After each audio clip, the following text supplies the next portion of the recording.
Hello everyone.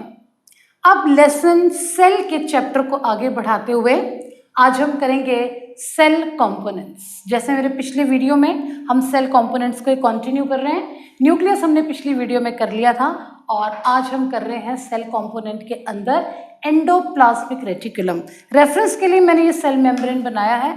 और एक बात और, इस वीडियो के बाद नीचे डिस्क्रिप्शन बॉक्स में आपको मिलेगा एक लिंक, उसको क्लिक करिए और इसकी असाइनमेंट सेल्फ रिव्यू के लिए जरूर अटेम्प्ट कीजिएगा। राइट, अब नेक्स्ट देखिए एंडोप्लाज्मिक रेटिकुलम। ये न्यूक्लियस के जो कवरिंग है, that is a nuclear membrane. Sometimes this nuclear membrane x tends into the many fold, you can say folds of many membranes, which is known as endoplasmic reticulum. ये मैंने nucleus वाला portion यहाँ पर दोबारा draw किया हुआ है। सो this is the endoplasmic reticulum, जिसको हम शॉर्ट में ER भी कहते हैं। Now what next is, actually ये मेम्ब्रेनस स्ट्रक्चर होते हैं, मेनी फोल्ड्स, और उसके बाद इसके अंदर पाथवेज होते हैं। Pathways means channels, right. और इनका काम क्या होता है कि जितने भी सेल के अंदर, साइटोप्लाज्म के अंदर एंजाइम्स, हार्मोन्स अगर वो ट्रांसपोर्ट होते हैं एक जगह से दूसरी जगह, तो ये चैनल से पाथवे यूज किए जाते हैं। और दूसरा एक और चीज, जो एंडोप्लाज्मिक रेटिकुलम है, अगर इसके ऊपर छोटे छोटे ग्रैन्यूल स्ट्रक्चर हैं, दैट इज अ राइबोसोम, तो ऐसे एंडोप्लाज्मिक रेटिकुलम को हम कहते हैं रफ एंडोप्लाज्मिक रेटिकुलम। और रफ एंडोप्लाज्मिक रेटिकुलम में जो राइबोसोम्स हैं, दे सिंथेसाइज प्रोटीन्स। तो ये जो प्रोटीन है, प्रोटीन के स्ट्रैंड्स यानी छोटे छोटे पेप्टाइड्स, वो इसी चैनल के अंदर दे देते हैं। और ये अगर तो प्रोटीन यहाँ पर जो राइबोसोम्स फ्रीली होते हैं, अगर वहाँ बना रहे हैं तो सेल खुद ही यूज कर लेगा। लेकिन यही राइबोसोम्स अगर एंडोप्लाज्मिक रेटिकुलम के ऊपर बनाएंगे तो ये पेप्टाइड्स जहाँ पर भी रिक्वायर्ड होंगे वहाँ पर वो ट्रांसपोर्ट हो जाते हैं, ट्रांसपोर्ट भी होते हैं और उसके अंदर मॉडिफाई भी होते हैं। Right, so these membranes acts as channels, acts as pathways. इसके अलावा एंडोप्लाज्मिक रेटिकुलम का एक और फंक्शन होता है जो आपको स्मूथ एंडोप्लाज्मिक रेटिकुलम है। स्मूथ एंडोप्लाज्मिक रेटिकुलम वो बनाते हैं lipids and steroids. Lipids and steroids, ये भी एक तरह के केमिकल्स होते हैं। लिपिड्स और फैट्स। और राइबोसोम्स जो पेप्टाइड्स बनाता है, that is proteins, that is rough endoplasmic reticulum. और स्मूथ एंडोप्लाज्मिक रेटिकुलम बनाएगा लिपिड्स एंड स्टेरॉइड्स।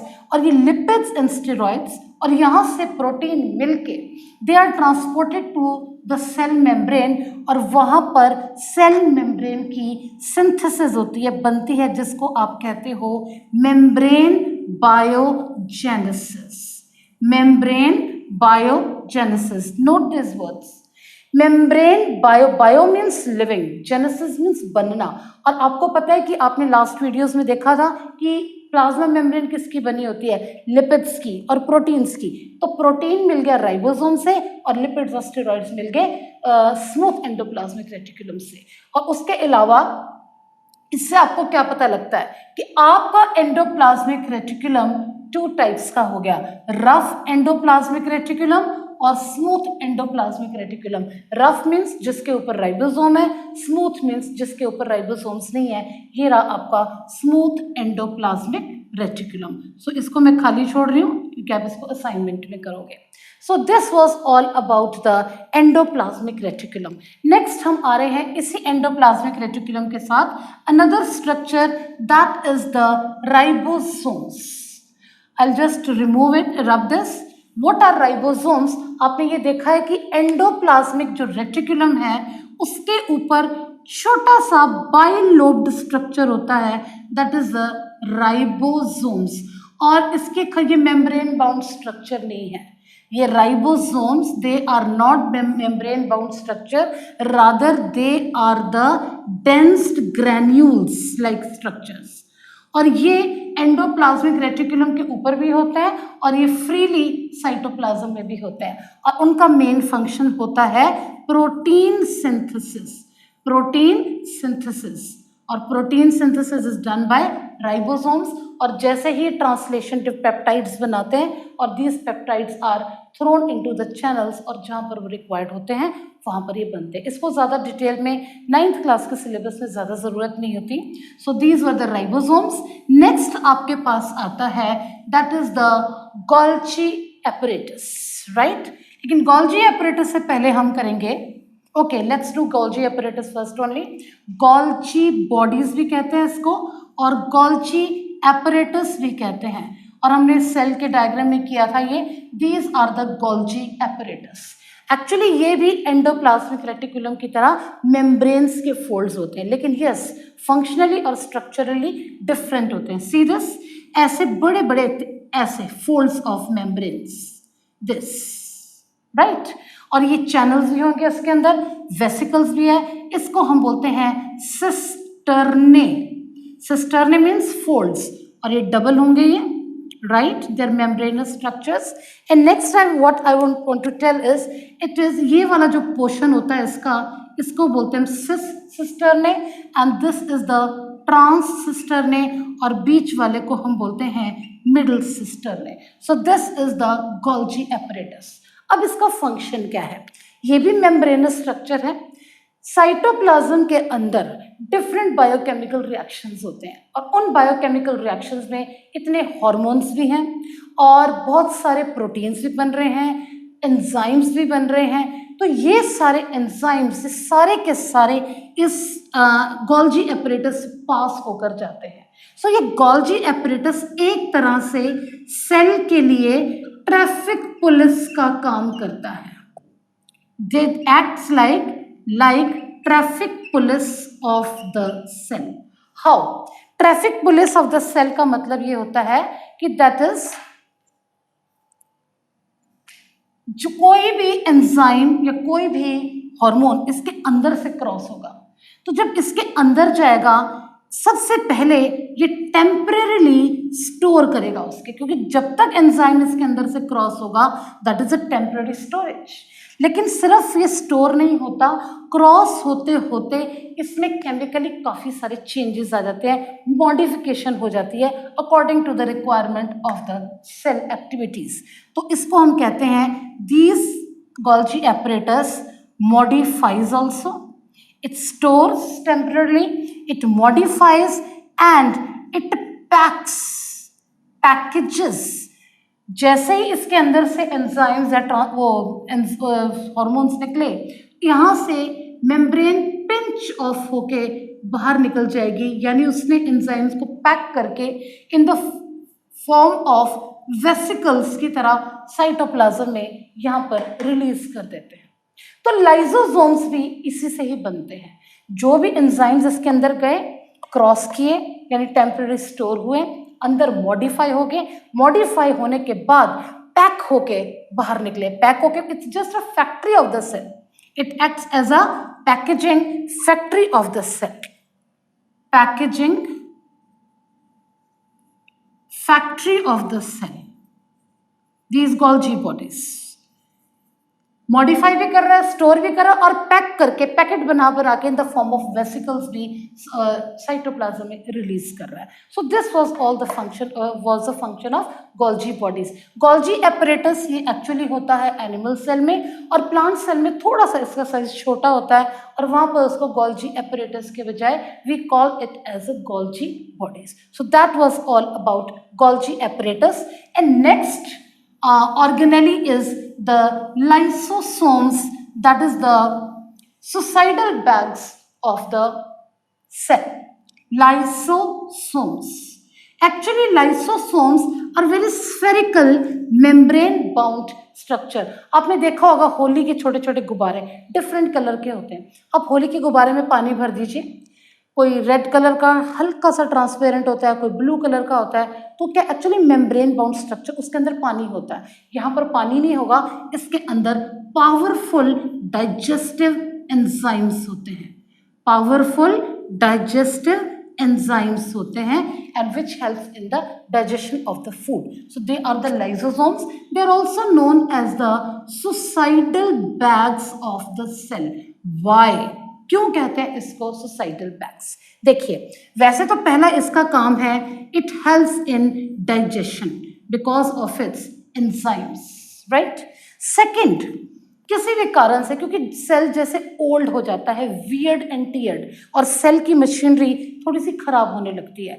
अब नॉर्मली जैसे कोई घर खराब हो गया, कोई कमरा खराब हो गया, वो टूट जाता है, क्रश हो जाता है, तो उसका मलबा यानी डेब्रीज यानी उसका कूड़ा यानी टॉक्सिन, उसको तो म्यूनसिपैलिटी वाले उठा के ले जाते हैं, या हमको खुद ही मजदूर बुला के उसको क्लियर करना पड़ता है, क्योंकि हम गंद को वैसे ही नहीं छोड़ सकते। Similarly in the body when the cell gets damaged, तो जब डैमेज होने वाला होता है, इसकी मशीनरी खराब हो जाती है, तो उसको क्लियर कौन करेगा? इसका डेब्रीज जो पड़ा है, मलबा पड़ा हुआ है, टॉक्सिन्स होते हैं बॉडी में, उसको कौन रिमूव करेगा? ये जो पावरफुल डाइजेस्टिव एंजाइम्स हैं, ये एक सुसाइडल स्क्वाड्स की तरह काम करते हैं। ये जिसको पता लग जाता है कि सेल खराब होने वाला है, ये सारे lysosomes, there are many in number, they burst, फट जाते हैं, फट के सारे के सारे सेल को ईट अप द सेल, उसको खत्म कर देते हैं, और यानी सारी बॉडी से टॉक्सिन्स खत्म। So what do they do?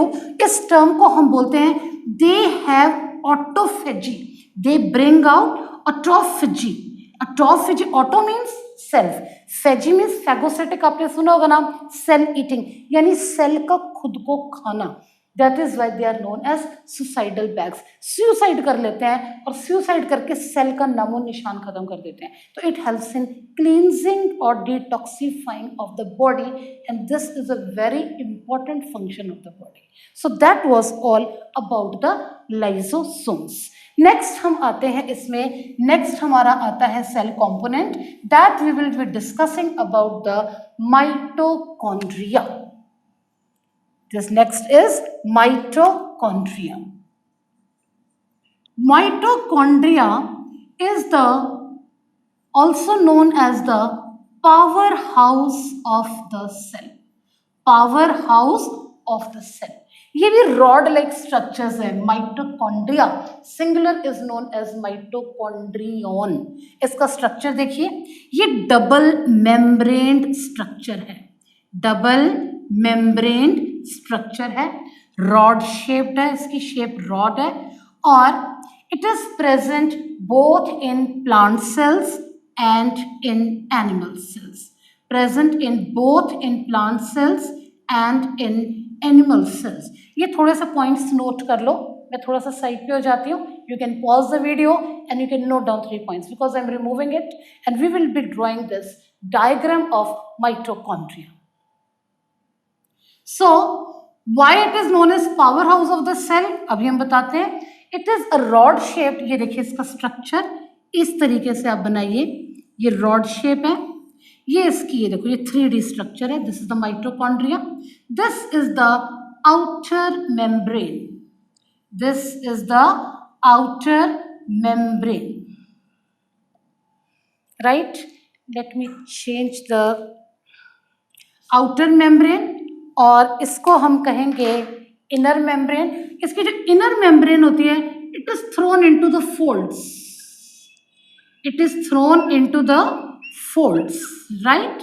और इन फोल्ड्स को internal, this is the inner membrane, this is the inner membrane, और इसको ये देखिए, this is the inner membrane, और इनर मेम्ब्रेन के इन फोल्ड को हम कहते हैं सिस्टर्ने, सिस्टर्ने। और इसके अंदर लिक्विड मटेरियल होता है जिसको हम कहते हैं matrix, it is known as matrix. और ये जो सिस्टर्ने होते हैं, बाहर वाले पोर्शन में यहाँ पर छोटे छोटे स्ट्रक्चर होते हैं जिसको हम बोलते हैं ऑक्सीसोम्स, ऑक्सीसोम्स। और ये जो सिस्टर्ने इतने फोल्ड्स में है, they provide the surface area for rest, that is a oxidative phosphorylation. ये एक प्रोसेस है। एक्चुअली पावर हाउस क्यों है?